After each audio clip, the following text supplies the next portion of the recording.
जय हिंद दोस्तों, मैं विश्राम सिंह आप लोग के सामने आपके अपने यूट्यूब चैनल टारगेट विद विश्राम सिंह में आपका स्वागत है। बहुत बहुत स्वागत है। तो आइए, आज का टॉपिक है, आप लोग देख सकते हैं स्क्रीन पर, गुजरात इलेक्शन अभी होने वाले हैं। बहुत हॉट टॉपिक बना हुआ है क्योंकि भाजपा, कांग्रेस और आम आदमी पार्टी भी तीनों उतर चुकी है।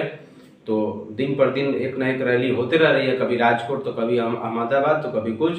तो इसी टॉपिक को लेकर हम गुजरात का आज हिस्ट्री पढ़ेंगे, उसका जियोग्राफिकल पढ़ेंगे और क्या इंपॉर्टेंट है गुजरात को लेकर, तो इस सब के बारे में हम पढ़ने की कोशिश करेंगे। तो आइए, आज का हम टॉपिक पढ़ेंगे गुजरात। और गुजरात तो आपको पता होगा, मोदी को याद कीजिए या गुजरात को याद कीजिए, बात बराबर है क्योंकि गुजरात से ही अपने मोदी जी आते हैं। तो आइए, आज हम बात करते हैं गुजरात का। तो अगर ये वीडियो आपको पसंद है तो लाइक कीजिए, शेयर कीजिए और अपने दोस्तों को बताइए और चैनल को सब्सक्राइब कीजिए क्योंकि आपकी पसंद मेरी उम्मीद है। तो चलिए, और मेरी उम्मीद आपकी पसंद है। तो चलिए, गुजरात पर आज हम चर्चा करेंगे कि गुजरात का क्या है हिस्ट्री। ये आप देख सकते हैं कि ये गुजरात का जो मैप है ना, गुजरात का जो मैप यहाँ देख सकते हैं आप। थोड़ा सा मैं ड्रॉ किया हूँ गुजरात का मैप।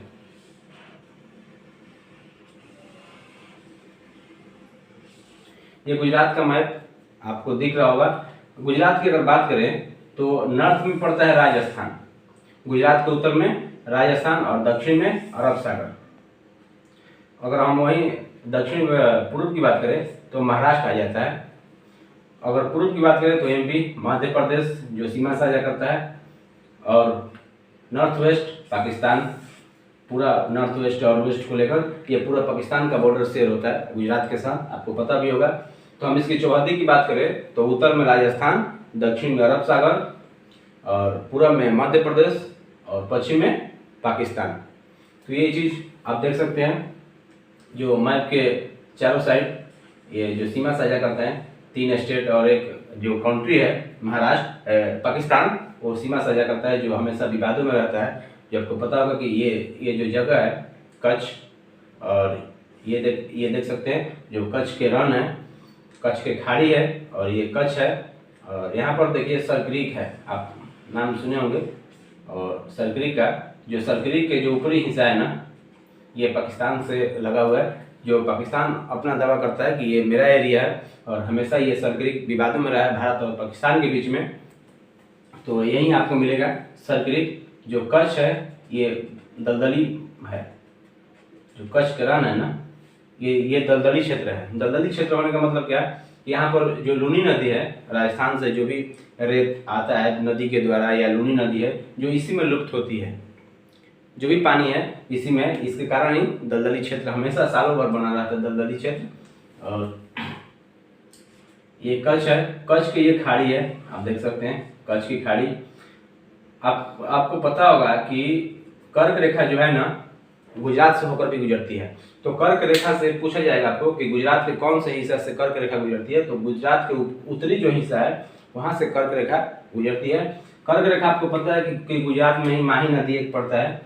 वो माही नदी गुजरात को 2 बराबर भागों में काटता है। यहाँ पर आप देख सकते हैं, ऊपर जाती है और फिर नीचे से आके ये खंबात की खाड़ी में गिर जाती है। तो यहाँ 2 बार काटती है, 2 बार काटती है माही नदी। कर्क रेखा को 2 बार काटने वाली नदी कौन है, तो माही नदी है, आप देख सकते हैं यहाँ पर। और यहाँ को अगर बात करें तो गुजरात को हम 3 मुख्य भाग में बांट सकते हैं। एक को यहाँ का जो क्षेत्र है ना, पोरबंदर वाला, ये पूरा सौराष्ट्र, ये एरिया गुजरात का सौराष्ट्र बोला जाता है।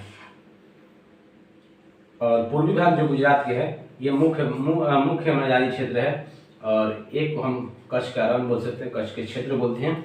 तो मोटा मोटी हम गुजरात को 3 पार्ट में बांट सकते हैं, तीनों पार्ट को हम पढ़ेंगे। और सौराष्ट्र में ही आपको पोरबंदर पड़ता है। पोरबंदर एक गांव है जहाँ पर महात्मा गांधी का जन्म हुआ था। आपको पता होगा कि गुजरात के पोरबंदर नामक ग्राम में गांधी जी का जन्म हुआ था।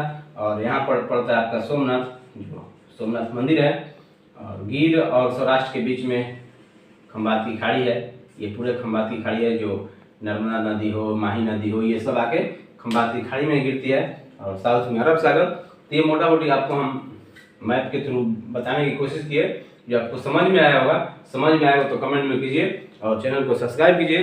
तो आइए हम इसकी कुछ पाठ पढ़ते हैं। गुजरात की अगर बात करें तो गुजरात का गठन 1 मई 1960 को होता है, जो बॉम्बे प्रेसिडेंसी में था। और आपको पता होगा कि 1956 में जब भाषा के आधार पर आंध्र प्रदेश को पहला राज्य के तौर पर अलग किया गया, तो अपना गुजरात भी आंदोलन कर बैठा, क्योंकि इनको भी गुजरात में रहना है, तो गुजराती बोलते थे, तो बम्बई के साथ कैसे रह सकते हैं। तो फिर महा आंदोलन स्टार्ट हुआ और महा आंदोलन के तौर पर ही 1 मई 1960 को महाराष्ट्र से गुजरात को, बम्बे से गुजरात को अलग कर दिया गया, और तब से गुजरात का नाम आपके सामने गूंज रहा है। इसकी क्षेत्रफल की बात करें तो आप देख सकते हैं 196024 स्क्वायर किलोमीटर, आप देख सकते हैं यहाँ पर। और राजधानी गांधीनगर। भाषा की बात करें कि गुजरात में कौन कौन सी भाषा बोली जाती है, तो गुजराती, हिंदी और इंग्लिश भी बोली जाती है, जो गुजराती सबसे ज़्यादा बोली जाती है।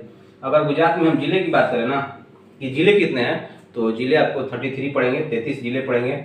एक सवाल यहाँ से मस्ट इम्पॉर्टेंट है कि सबसे लंबी तट रेखा वाला राज्य वो गुजरात है। आपको हमेशा याद रखना है कि गुजरात सबसे लंबी तट रेखा वाला राज्य है, जिसकी तट रेखा 1600 किलोमीटर पड़ता है। वही अगर हम पॉलिटिकली बात करें कि अभी गुजरात में चुनाव होने वाले हैं, आपको पता है कि जो जोर शोर से चल रहा है, एक तरफ भाजपा दावा कर रही है, एक तरफ आम आदमी पार्टी दावा कर रही है, जो दोनों रेस में है। तो वही हम कितने सीटों पर चुनाव होने हैं, तो विधानसभा के जो सीट है ना 182 है। ये यूनिक है। क्यों यूनिक है? क्योंकि आपको पता होगा कि स्टैचू ऑफ यूनिटी जो बना है उसकी भी ऊंचाई 182 मीटर ही है। तो आप एक चीज से दोनों को याद कर सकते हैं, जो स्टैचू ऑफ यूनिटी है उसकी भी अगर ऊंचाई की बात करें तो 182 मीटर ही है, और गुजरात के विधानसभा की जो सीट है वो भी 182 मीटर है, 182 है। ये दोनों चीज आपको याद करना होगा, क्योंकि एग्जाम में ये अभी पूछेंगे, क्योंकि ये लेटेस्ट टॉपिक चल रहा है। राज्यसभा की बात करें तो राज्यसभा में 11 सीट है गुजरात में। लोकसभा की बात करें तो 26 सीट है, लोकसभा में 26 सीट है, जो राज्यसभा में 11 सीट है, विधानसभा में 182 सीट है। यहाँ की अगर चीफ मिनिस्टर की बात करें तो भूपेंद्र भाई पटेल जी हैं, गुजरात के चीफ मिनिस्टर भूपेंद्र भाई पटेल। और गवर्नर की बात करें तो आचार्य देवव्रत जी हैं गुजरात के गवर्नर, ये आपको हमेशा याद रखना चाहिए। वही अगर हम राजकीय जानवर की बात करें ना, जो स्टेट सिंबल होते हैं, तो वहाँ की बात करें कि राजकीय जानवर क्या है, तो गुजरात के राजकीय जानवर आपको एशियाटिक शेर पड़ेंगे। एशियाटिक शेर। पक्षी की बात करें तो फ्लेमिंगो एक पक्षी होती है, वो फ्लेमिंगो राजकीय पक्षी है। पेड़ की बात करें तो मैंगो, आम का पेड़ जो बहुत होता है, तो गुजरात में जो पेड़ है राजकीय पेड़ वो मैंगो है। अगर वहीं जीआई टैग की बात करें, जीआई टैग आपको पता होगा जियोग्राफिकल इंडेक्शन, तो ऐसे कुछ मतलब खास क्षेत्र को ही दिए जाते हैं जहाँ पर वो उत्पादन हो, जहाँ ज़्यादातर मात्रा में उत्पादन हो और बहुत दिन से उत्पादन हो रहा हो, तो उसको ही हम जीआई टैग दे सकते हैं। तो कच्छ एम्ब्रॉयडरी क्या होता है? साड़ी के जो किनारे किनारे पर जो एम्ब्रॉयडरी चलाया जाता है ना, वो एक यूनिक तरह का है, जो वहाँ के लोग ही बना सकते हैं इसको। तो इसको जीआई टैग मिला हुआ है। तगालिया शॉल आप सुने होंगे नाम, वहाँ का ये मशहूर है शॉल, उसको भी जीआई टैग मिला हुआ है। गिर कसर आम, आपको पता होगा कि गुजरात का जो फल है, राजकीय फल है, वो आम ही है। तो गिर कसर आम जो है ना, इसको भी जीआई टैग मिला हुआ है। उसके बाद हम थोड़ा बात करते हैं वहाँ का नेशनल पार्क का। National park, wild life sanctuary, अभयारण्य, सबकी बात करेंगे। तो गिर नेशनल पार्क है। गिर नेशनल पार्क कहाँ है? तो गुजरात में है। ये आपको हमेशा सवाल पूछे जाते हैं एग्जाम में, और भी एक क्वेश्चन है कि गिर नेशनल पार्क कहाँ है? तो गुजरात में है। Gulf of Kutch national park, ये देखिए इसके नाम पर ही नेशनल पार्क रख दिया गया है कि gulf of Kutch national park, ये भी आपको गुजरात में पड़ेंगे। गागा वाइल्ड लाइफ सेंचुरी, ये भी गुजरात में। Porbandar lake wild life sanctuary, ये भी है गुजरात में। तो ये नेशनल पार्क और वाइल्ड लाइफ सेंचुरी से आप समझ सकते हैं जो अभ्यारण्य है। एक और आपको बात करते हैं कि यहाँ का नृत्य कला की अगर बात करें ना, तो गरबा, डांडिया, ये दो नृत्य कला जो मशहूर है, पूरे एग्जाम में पूछे जाते हैं कि गरबा किस राज्य की नृत्य कला है, तो गुजरात की है। डांडिया जो एक इतना छड़ी रहता है, उसके अनुसार महिलाएं खेलती है, तो डांडिया ये भी गुजरात के, ये आपको हमेशा याद रखना है। वही अगर हम भारत के पश्चिमी बिंदु की बात करें ना, मान लीजिए कि ये भारत है, ये भारत है, मान लीजिए भारत है, मान लीजिए भारत है, तो नॉर्थ साउथ ईस्ट वेस्ट। तो भारत के हम पश्चिमी बिंदु की बात करें कि पश्चिमी बिंदु कौन है, तो ये गहीर माता है। ये सवाल आता है, गहीर माता या गौर माता, इसको बोलते हैं भारत के सबसे पश्चिमी बिंदु, गहीर माता या गौर माता, जो गुजरात में है। आपको पता होना चाहिए भारत के सबसे पश्चिमी बिंदु गहीर माता गुजरात में है। अगर वहीं गुजरात के अगर इम्पोर्टेंट कुछ सिटीज की बात करें तो कौन कौन है, जैसे अहमदाबाद अच्छा शहर है, बड़ोदरा, राजकोट, सूरत भी। आपको पता है कि सूरत में साड़ियों का जो फैक्ट्रियाँ हैं ना, पूरे देश में सप्लाई होती है वहाँ से। सूरत की साड़ी आपको हर एक राज्य में मिल सकते हैं, और यही है। और थोड़ा और आइए नेक्स्ट टॉपिक की हम बात कर लें कि जो कंडला बंदरगाह है, कंडला आपको पता होगा गुजरात में है, जो सिंधु घाटी सभ्यता के टाइम से ही है। ये ज्वारीय पतन है, 1966 से है ज्वारीय पतन। लोथल आप सिंधु घाटी सभ्यता का एक जगह है, लोथल जो खोज में पाया गया था। लोथल जो गुजरात में है, और कौन से जिले में है, तो अहमदाबाद है। लोथल क्या है, गोदीवाड़ा है। गोदीवाड़ा मतलब डॉकयार्ड था उस टाइम, सिंधु घाटी सभ्यता के टाइम। तो लोथल, धौलावीरा आपको पता है कि यूनेस्को की विश्व विरासत सूची में धौलावीरा को अभी हाल ही में शामिल किया गया था।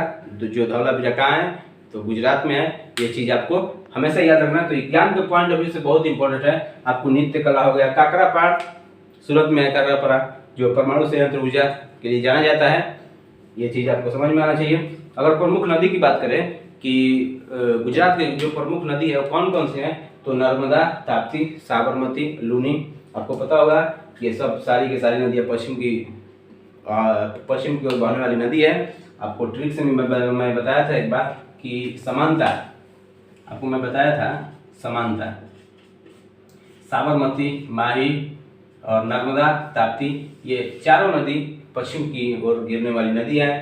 तो हिस्टोरिकल अगर बात करें ना, हिस्टोरिकल जो प्लेस है तो 4 हैं, 3 हैं गुजरात के। जो रानी की वाव, ये सवाल आया था एनटीपीसी के एग्जाम में, एक बार सवाल पूछा था इनमें से कौन हिस्टोरिकल प्लेस नहीं है, तो ऑप्शन में भी था रानी की वाव, जो कि एक है, और पावागढ़ और चापनेर।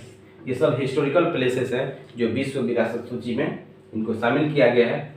तो आप देख सकते हैं इतने एग्जाम के पॉइंट ऑफ व्यू से जो भी इसमें मुख्य पॉइंट है ना, ये सब के सब इम्पोर्टेंट होते हैं। चाहे नेशनल लेवल का एग्जाम हो, चाहे स्टेट लेवल का एग्जाम हो, सभी एग्जामों में यहाँ से सवाल पूछे जाते हैं, क्योंकि ये है सवाल जो कभी बदलते नहीं हैं और हमेशा यहाँ से सवाल आते रहते हैं। तो चलिए फिर नेक्स्ट टॉपिक में मिलेंगे, और आपको बताते चले कि नेक्स्ट टॉपिक मेरा रहेगा स्टैच्यू ऑफ यूनिटी, जो फुल एक्सप्रेशन के साथ हम बताएंगे आपको।